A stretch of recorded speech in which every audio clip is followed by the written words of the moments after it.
Del Howlin. Welcome to Red, White and Blue. Red, White and Blue has joined the Twitterverse. Tweet us at RWB_8.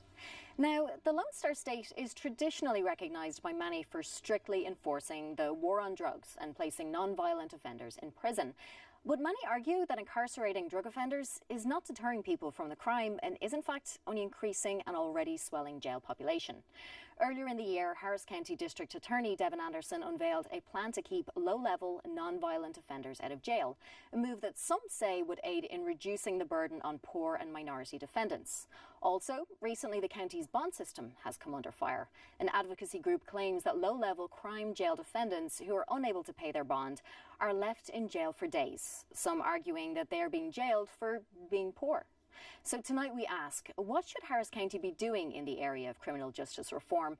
And does the bail system need to be re-examined? To walk us through the conversation, we welcome Jay Jenkins with the Texas Criminal Justice Coalition, Joanne Music, attorney and former president of Harris County Criminal Lawyers Association, Judge Belinda Hill, first assistant with the District Attorney's Office of Harris County, and Council Member Michael Kubosh at large Position 3, City of Houston. Leading our discussion are hosts David Jones and Gary Paulin. And she forgot to mention that he's also a bondsman. Yes, he is. Yeah, that's how he makes his money. That's good. That's good. And because that was left out, we have to start with him. Go for it. There is a lawsuit. You're probably familiar with it. One of the pleadings says bail systems that keep indigent defendants in jail solely because they cannot pay bail result in unnecessary pretrial detention and impede the fair administration of justice. Do you agree with that proposition that is in this lawsuit? No, but I also know that the lawsuit was actually brought against the system as we know it, the bail schedule. Bail bondsmen provide a tax saving or a cost savings to the taxpayers of the city of Houston by keeping over 14,000 people a day on bail, and we're paying into the system about $6 million a year. And you have to also remember that the bail industry is the one on the fees collected by the Sheriff's Department. That funding from our bail fee goes to the Indigent Defense Fund. So the bail industry is actually saving the city of Houston about Harris County, about $1 million a day in jail costs because we're keeping people on bail. And Mr. Jenkins, you're following this lawsuit because you're familiar with the parties that are on the plaintiff side. Do you have some numbers that you can recommend to us that might make this lawsuit significant? Yeah, so in Harris County, our pretrial system has resulted in a jail that is made up of almost 80% people who are legally innocent and just cannot afford to pay bail. In other jurisdictions, you don't see percentages that high, and that is a result of the bail schedule that we have that sets your bail according to the offense alleged. And it's part of the reason the lawsuit was brought is a defendant has no opportunity to prove whether he can or cannot pay a bail when it is set here in Harris County. So we're looking at a system that detains thousands of people per day based on their inability to pay, and basically the gist of the lawsuit is you can't detain someone strictly on their ability to pay or not. You have to take into account other factors. And this is not the only litigation that has taken place over this particular money bail system, is it? No. This group, Equal Justice Under Law, has sued a number of jurisdictions across the United States and successfully gotten federal court orders, federal rulings. The DOJ and the American Bar Association have filed amicus briefs in support of their position that basically money bail is unconstitutional, and jurisdictions with bail schedules cannot function in a constitutional manner.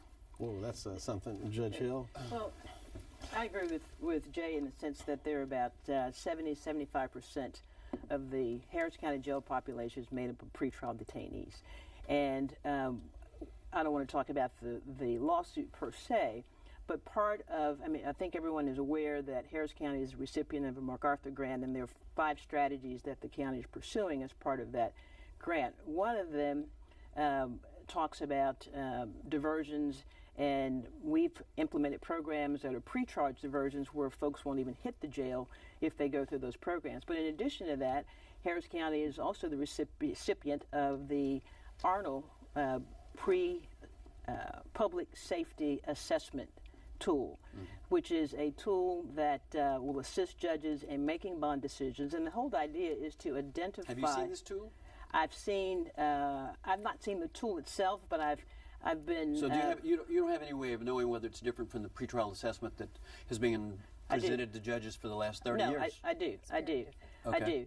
It first of all, it is race, gender, income, demographic, education neutral. There are 9 different questions that are answered as part of this tool, and it answers 3 questions. It gives us an indication of whether or not that individual will return to court, whether or not he's committed any crimes, and whether or not he will commit any crimes while on bond, or whether or not he will commit a violent crime while waiting for the disposition of their case. And it will score those indicators and present that information to the judge. And it is our hope that it will identify a significant number of low-level, nonviolent offenders that judges will feel comfortable considering pretrial bonds for that population. I was going to ask Joanne, obviously you were a prosecutor and you're a defense lawyer, and you work not only in the adult courthouse, but you also work in the juvenile courthouse. Correct. Is what Judge Hill is talking about, is this taking the system now in effect in the juvenile courts that the DA's office has worked strongly with the judges on, and releases, 80 or 90% of the young people charged with juvenile crimes, and taking it to the adult system? Is that what we're talking about? Well, I don't think it's exactly the same. There's a little bit of an analogy there. I think we see the district attorney's office, to their credit, wanting to release more people. Unfortunately, it's not their decision whether people get released from jail or not. That's up to the judge or the magistrate in setting the bond or in approving a pretrial release bond. Harris County sort of it does this thing where we're super fast and we're really good at processing people in. We're just not so good at getting them out. It's great when we have a bond schedule and we have bondsmen like Mr. Kubosh here that can post those bonds because somebody has, $500, $1,000 that they can give the bondsman and pay them for their services and get out. But what we're talking about in the lawsuit and then with this assessment tool is how do you individualize this instead of just a mass schedule that says a DWI is worth $500. That's a Soviet Union approach. It's collectivize it. And it's collective. Sure. And we say, a murder's worth $50,000, a sexual assault's worth $30,000. Every offense has an amount of money that it's worth. Here's what I don't understand, Joanne, since you were president of the organization that is relevant to the discussion. Mr. Kubosh belongs to an organization who will get in the face of judges who dare to grant too many pretrial release bonds. I've talked to judges who have been to such meetings, right?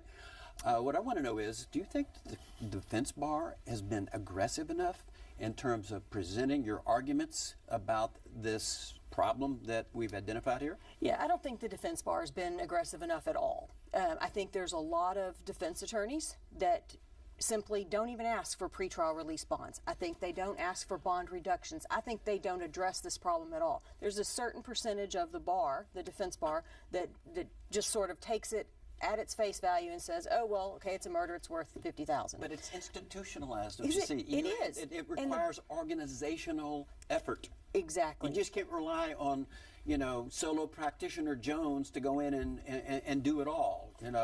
I need some help. When that bail is set, I need some help. And Harris County, the Criminal Lawyers Association has tried to address that some. We do routinely write to the judges, remind the judges these positions are unconstitutional. These are frowned upon. You don't need to be doing this. But it's not taken a whole lot of, it's not turned the ship at all. Well, my question would be to both of you is, do we have the resources presently available in the criminal justice system to develop the kind of information y'all are talking about that the decision makers need to have to make that judgment? I mean, we know in the juvenile courts, when the bond or release decision is made, they already have a mini probation report already done on the kid, his family, everything. You don't get that on the adult side now. So is that something we're going to need? Well, one of the things I think is not talked about enough is the fact that through the Criminal Justice Coordinating Council, you have all the elected officials, you have all the criminal justice stakeholders who are coming together and sharing information and trying to, for once, pull in the same direction. I think we all need to recognize Harris County is a big system, and it is going to take a while to turn it around. But I will say that I attend those meetings, and everyone seems to be pulling in the same direction, or at least keeping their oar out of the water and not slowing things down. But whether Harris County has the resources, I think Harris County is committed to making sure we have the resources. For example, when we were awarded the MacArthur grant, we did not get enough to implement all 7 of the strategies that we were hoping to implement that would help with some of these issues. And Bill Jackson, who's the budget director, has committed to putting in about $3.4 million to make up the difference so that we can move forward with these things. One thing I want to ask you, Belinda, and Jay Jenkins as well, is whether or not it was considered at all, seriously considered, and I know Devon Anderson supported it, in terms of having lawyers present when that bail decision is being made.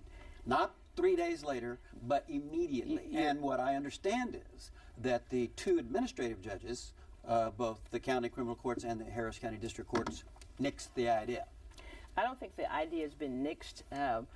It's my understanding it's still under discussion. But you're right. Yeah. Devon has publicly supported the idea of having a lawyer at the bail hearing before the magistrate, one of the earliest times in the whole process for that to happen. And good for her. And Jay? I served on sort of as a community advisor to the MacArthur Committee, and I will tell you that it was not only considered, we drew up a plan to have it included in the MacArthur grant, only to have it taken out at the last minute. And so, and as it pertains to the MacArthur grant and this Arnold Foundation risk assessment tool, these are excellent weapons that we have, but in order to really substantially reduce the jail population, if we don't address this pretrial issue, if we don't address the 80%, then we're not going to reduce the jail population in any meaningful way. And you talked about that. I'm interested in, because the money is an issue, obviously, because you asked the MacArthur grant for more than we got. The county has committed some money. How much money does the county save if we actually do have a substantial reduction in jail population? Is anyone? Yeah, I mean, they pay $75 a day for every inmate about. So with thousands of inmates per day held in there that you could possibly get out, even if you look at a 1,000 or 2,000 inmate reduction, you're talking tens, hundreds of millions of dollars that could be saved. Which would pay for more people to supervise those on release, that would pay for leg monitors. Mm-hmm. Yeah, exactly. Okay. Well, let me remind you this. Or pay bail bondsmen. The problem with pretrial release right now, as we see it, is that pretrial is bonding out people who already, they're not bonding out the indigents, the people that the federal court said they should be bonding out. They're bonding out people who we're already in line and have been paid to bond out from a family member, and then we have to refund the money, and it happens probably 50 to 100 times a week with bondsmen giving back the money to the families who are bonding out these people.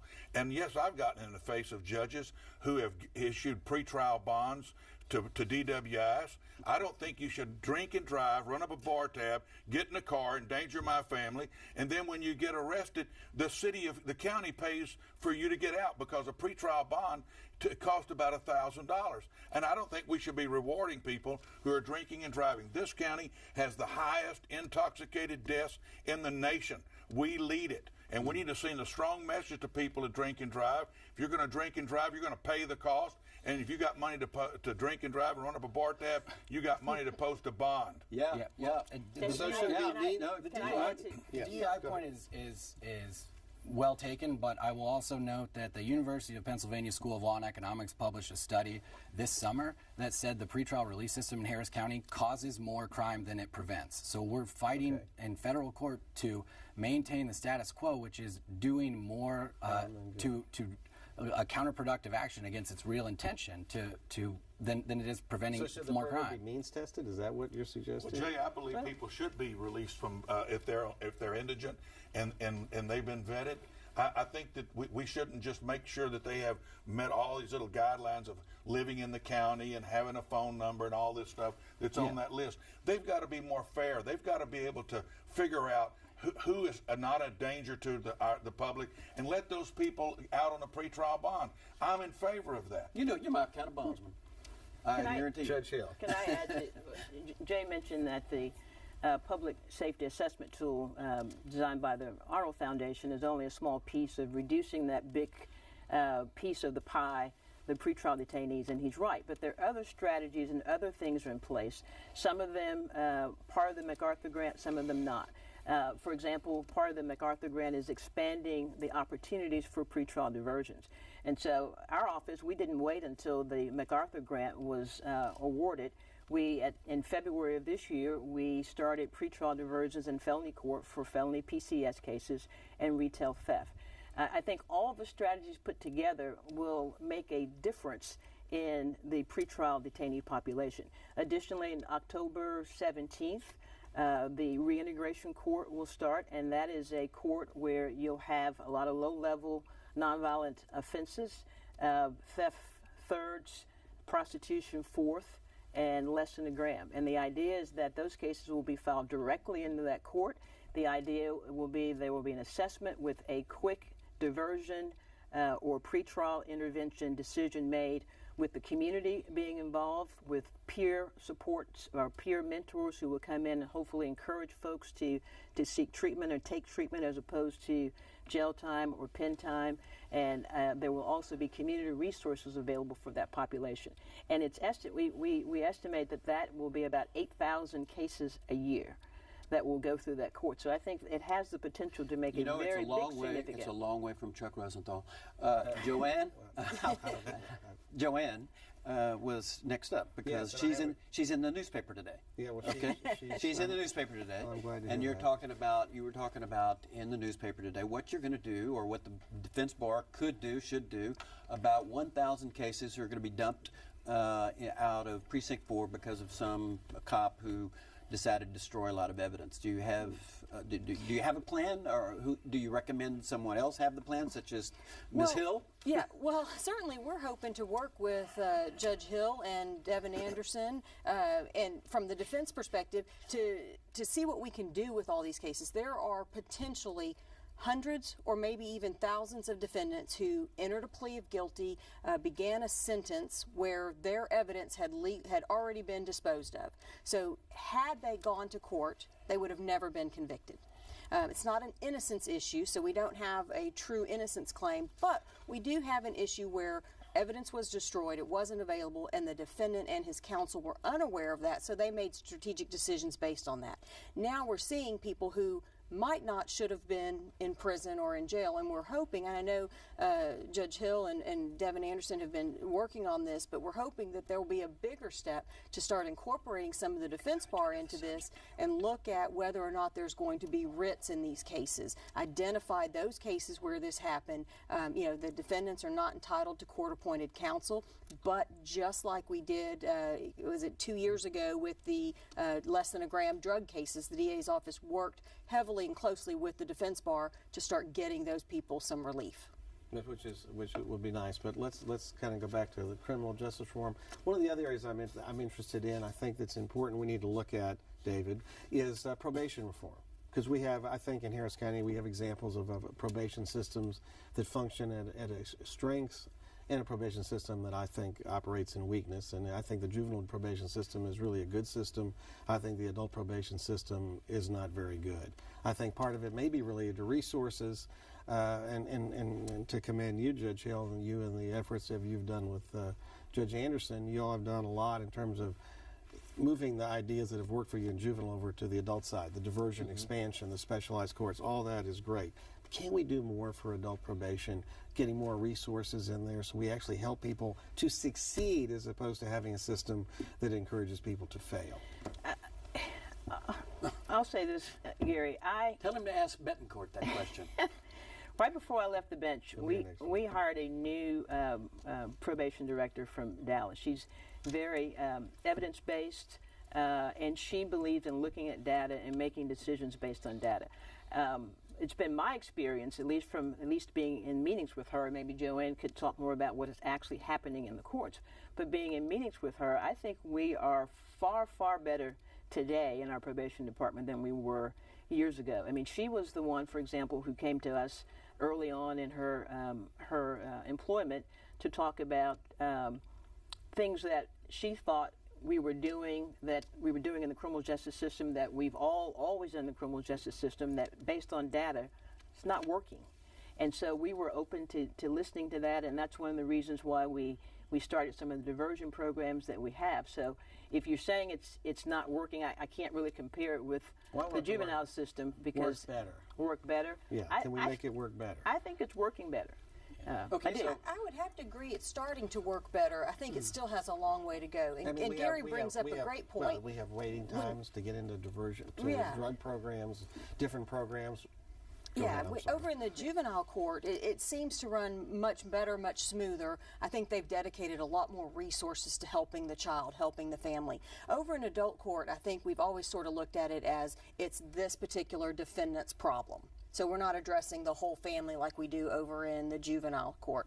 And we also don't want to throw the same resources at them because historically our answer's been, put them in jail. Let them do jail therapy, which also, obviously crowds our jails. Let them do jail therapy. Let's put them in line for Safe P or a bed at Peden, which is going to take 6 to 8 weeks sitting in the county jail waiting to go to that program instead of getting them in something much faster. So juvenile does a much better task at getting these children and their needs addressed much more quickly.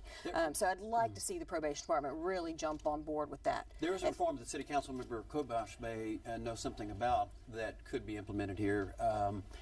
The complaint has been made that the so-called Civilian Review Board that looks at police misconduct, especially Chief Bradford, is saying it's worthless, toothless. They want to strengthen it, of course. Austin has $1.2 million devoted to theirs. I have a staff of 9. We've had 150 shootings since we've established our police monitoring board, and without any prosecutions, and we lead the state in police shootings. So what do you say about strengthening the Civilian Review Board? Well, I've always been in favor of getting the public involved and the citizens involved in the Citizen Review Board and getting more input from the community. Right now, the Citizens Review Board would have no subpoena power, and they want subpoena power. That's got to come from the legislature. We can't grant subpoena power to a Citizen Review Board. And I don't mean to correct you too strongly on this, but the last time that a police officer was indicted in Harris County, I happened to serve as the grand jury, as the foreman of the grand jury on that grand jury. Well, that was about 1962. No, that happened about 4, 5, 6 years ago. So when I keep hearing people say there's no officers being indicted, well, there was one indicted when I was the foreman of the grand jury. And to be fair, talking about police, we saw what happened in Baltimore where the DA was aggressive and indicted all those policemen, and every one of them was acquitted. Every single one. Absolutely. So, probably doing the right thing. But if I can go back just really quickly on the review board, the Citizens Review Board, I think the city can give them not a legislative subpoena power, but the city can tell HPD, start participating, start helping, give them the information they are looking for. What I'm hearing from the people on the Citizens Review Committee is they go to HPD and they ask, we want to see these records or those records and these statistics, and they're being told, no, you can't look at those. Mr. Jenkins, that's a big problem. We have a couple of minutes. Let's get back to the lawsuit you're closest to. How much money is being paid to outside counsel to represent the county? And secondly, do you see an end in sight to this litigation? Yeah, so we know the Chronicle reported last weekend that through July 15th, the county had already paid $170,000 to a private law firm to defend this lawsuit, which happened to be more than a pilot that would provide attorneys for all misdemeanor defendants for 6 months would cost the county. And good use of money. Yeah, exactly. And we know now that was before really the case picked up, where there was a lot of hearings and filings.